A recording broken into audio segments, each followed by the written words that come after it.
This is a space For the curious minds, Welcome to Intrusive Thoughts.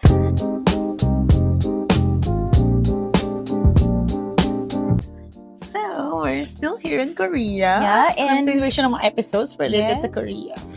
And who's the bida? At ngayon naman, nandito tayo sa isang museum ng bida ay si King Sejong. King Sejong. So, That's right. actually, King Sejong is one of my favorites.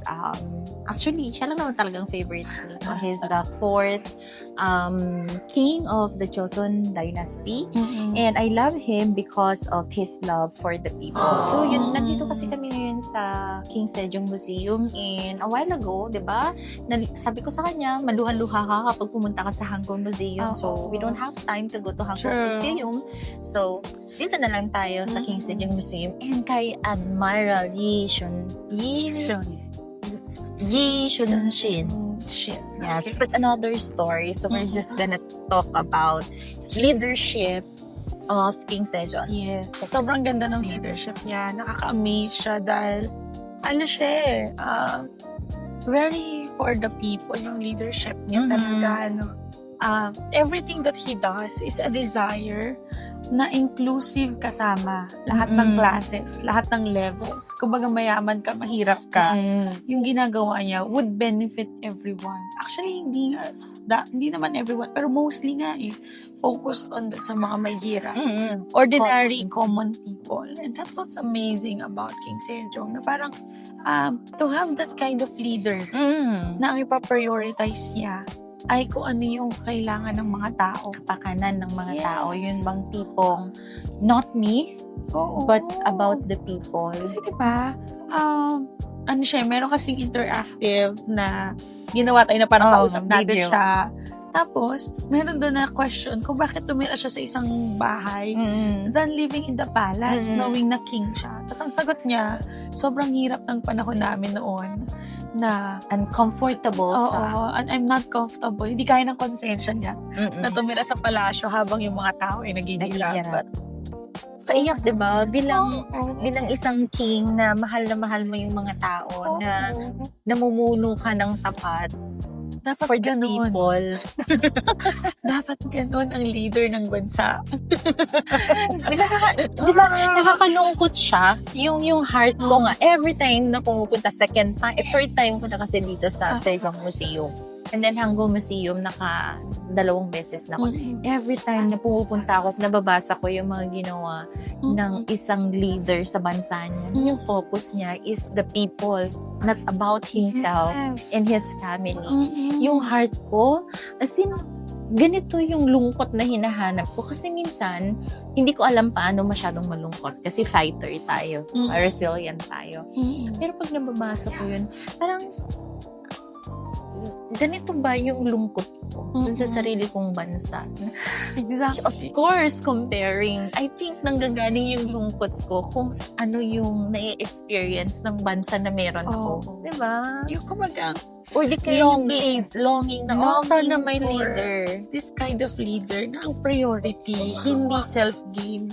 Ang priority niya, how can I help the people more for them to have a comfortable life? Kasi di ba dapat ganun naman talaga yung leader ng bansa? Ganun dapat yun. It's not, tututuusin niya, hindi to something na celebrated, dapat nga normalized. Normalized yung ganitong klaseng leader ng bansa would prioritize what is the need for the common people. With King Sejong kasi, ang pinaka-remarkable sa kanya, di ba, is yung pag-create niya ng music. Innovation. And the language, the alphabet, the Korean alphabet.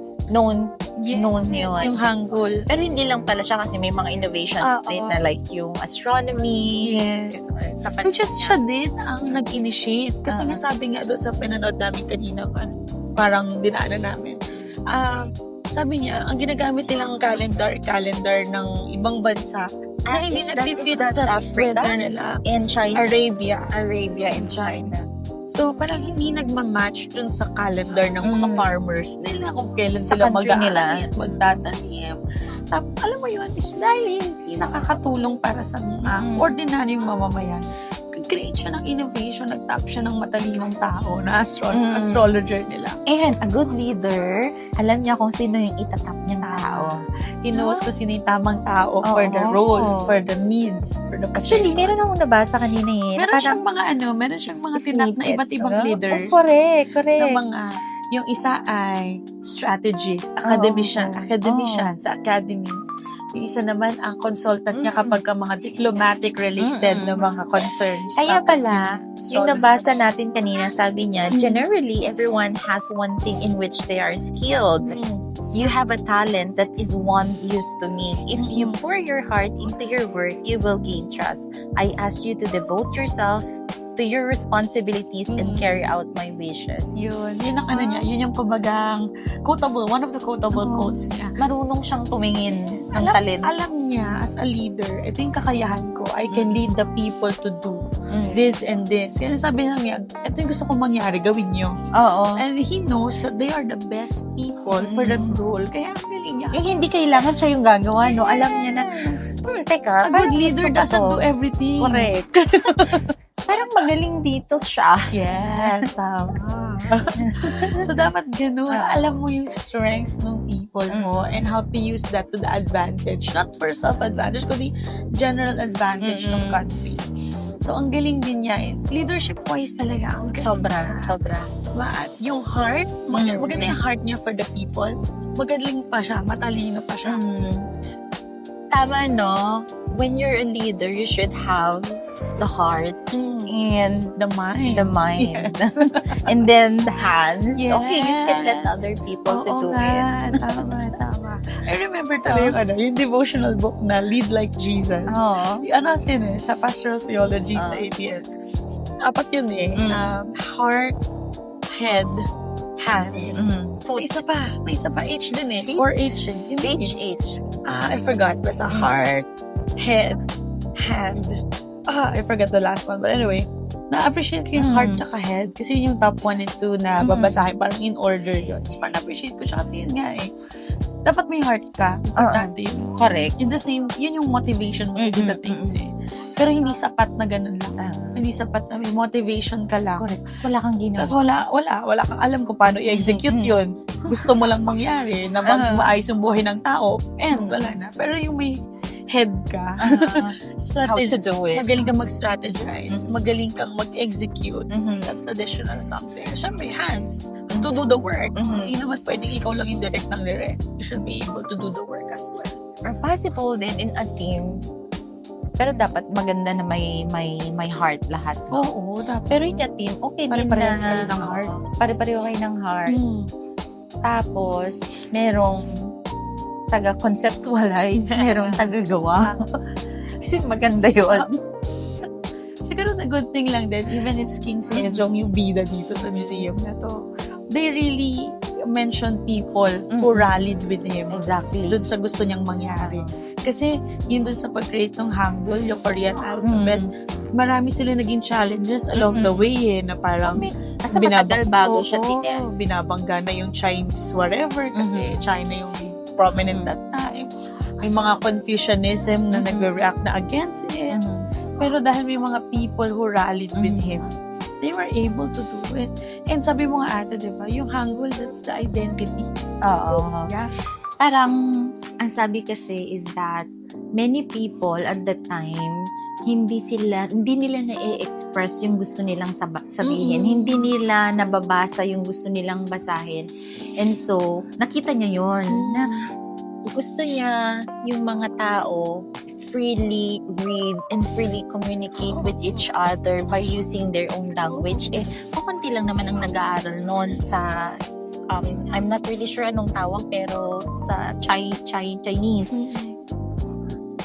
Elitista lang yung kayang mag-aral. And so the common people, they do not have the capacity or the money to study. Pero nga kanina doon sa nabasa ko, they have eyes but they cannot read. Oh. They have hands but they cannot write. Oh, di ba ang ganda? So, sabi niya, kailangan, this is our country, this is our people, kailangan natin gumawa ng sarili nating language. Diba na, you would know the culture of the people by looking into their language. At saka, food. Oh.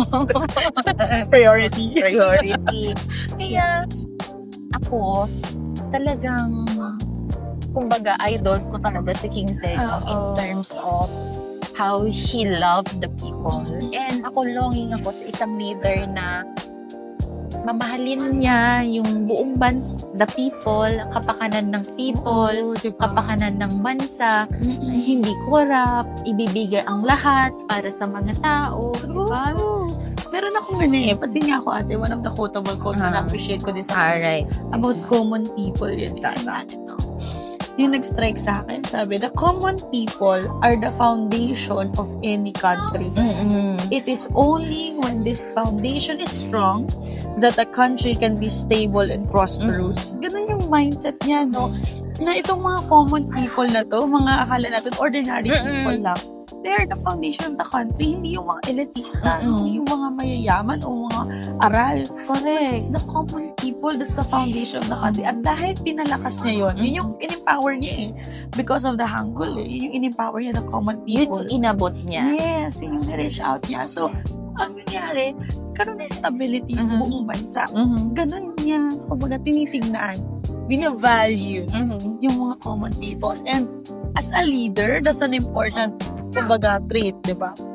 As a leader, hindi ka dapat malalapit lang sa magagaling. Correct. Hindi ka dapat malalapit lang sa mayayaman. Ikaw yung lalapit sa tao. Sa Yung mga hindi yung tao. kinatatakutan. Oo. And in relation to our country, Parang may nabasa tayo, magsaysay ba yun? Si President Magsaysay si na Magsaysay. kadaupang palan daw niya yung mga tao. Totoo. So, we've had leaders na gano'n naman. Kaya siguro painful lang sa atin to see this kasi ngayon, in the past years, at lalo ngayon, mga leaders natin talaga namang hindi after the common good. After their own personal gain. Kaya ang sakit. Kaya siya Doon siguro... nagagaling doon yung iyak natin. True. So, I have friends na dinala din sa Hangul Museum. After labas nila, naluluha sila lahat. Sis, King Sejong, mahal na yung mga tao. sabi ko nung papunta pa tayo dito, ay, di ako iiyak kasi sabi ni ate, puro umiyak yung mga sinasama niya. Siguro ko may iyak. Hindi naman to Hangul Museum, nga. ang King Sejong. Partida pa. Hindi pa to yung museum na mas detailed yung information. Pero parang mas sakit-sakit na ng puso Diba? ko. Sakit talaga yun. So, na hopefully, na in the future, we pray na maging mas maayos yung bansa natin. Sana naman, no, na Keep maging hoping. keep hoping kasi wala naman tayong magagawa kundi to hope. Ipaglaban yung karapatan ng mga mamayan. Manatiling galit. Korupsyon. Ano pala tong budget? Political. Ulit pa. Pero yun na nga. Sabi ko nga, kung buhay ako nun, crush na crush ko si King Sejong. Maliban kay Admiral Yi. So, ano yung... Siyempre, ang dami na nating reflections, no? Ang dami na nating takeaway. True. Pero ano yung ano yung last na gusto mong sabihin sa mga viewers natin? Yeah. Mga viewers. The viewers eh. Siguro if we're a leader, kung maganda tayo sa perspective na kung tayo yung leader, we should be like you're this. a leader. You're You're leading something kaya, now eh. Kaya mas ko siya, mas nare-relate ko siya sa role ko eh. Kasi yung kumbaga communication niya, relational siya sa mga tao, and yung heart niya sa mga tao, it's something na dapat hindi mawala sa atin.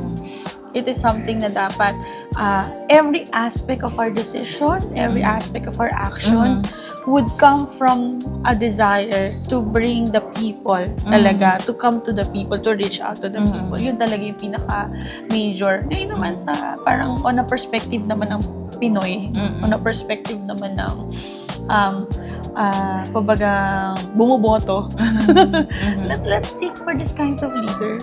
Let's look at the motive of the people, of these Yung leaders. hindi lang siya diba? sikat, Yes. kundi yung Sinayawan may ka lang. puso, yung merong kayang mag-strategize. Oo, yung may galing talaga. At the same time, may desire to really make sure na ang priority is the common good. The priority is the common people.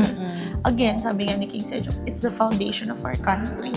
Exactly. Yun yung mahalaga. How about you? Ikaw naman. Ano naman ang gusto mong i-share sa ating viewers? Siguro yung heart mo, yung passion mo, syempre pag pumapasok tayo sa isang career, Mm-mm. sa isang calling, sabi niya, Mm-mm. this is my purpose, this is my passion. Mm. Ito yung tinitibok ng puso ko. Dapat, I realize na hindi lang siya, mas nagfa-fire pa siya. Mm-mm. Hindi siya dapat nawawala. Mm-mm. Kasi, kung di ba yung apoy, kapag ganyan lang yung apoy niya, Mm-mm. wala lang, consistent lang na ganyan. Okay din naman yung consistent. Pero, as you grow old, as you journey doon sa calling mo na sinasabi mo, or doon sa career mo, kasi career is a calling, di ba? Mas Mhm. lalo siyang nag-aalab. Mm-mm. Pag-alabin mo pa. Yes. Minsan, siguro pwedeng mamatay, pero you need to check kung papaano mo ulit siya masisindihan at pag-aalabin. Kasi ako, hindi yun nawala. Mm. Kahit ang daming challenges around me, Mm. but my heart to love the people, na maging ma-transform yung family nila, yung heart nila, yung relationship nila doon sa belief na meron sila, Mm. mas nag-o-on fire yun. Mm-mm. Yun lang, na parang, okay, eto siya, pag-alabin mo, pag namatay, you should find a way Mm-mm. para mag-alab siya ulit. Patuloy pa rin. Diba? Kasi si King Sejong, forever, hanggang mamatay siya. Mm-mm. Hindi True. nawala. Totoo. Hindi siya nalihis. Oo. Hindi natin alam, baka may nalihis. Pero, yun, kung nalihis ka, bumalik ka. Hanapin mo yung daan pabalik. Oo. Yun lang, thank you Yeah, thank for listening to us today. And Once again, this is a space. for the curious minds, Welcome to Interesting Thoughts. Yes, thank you.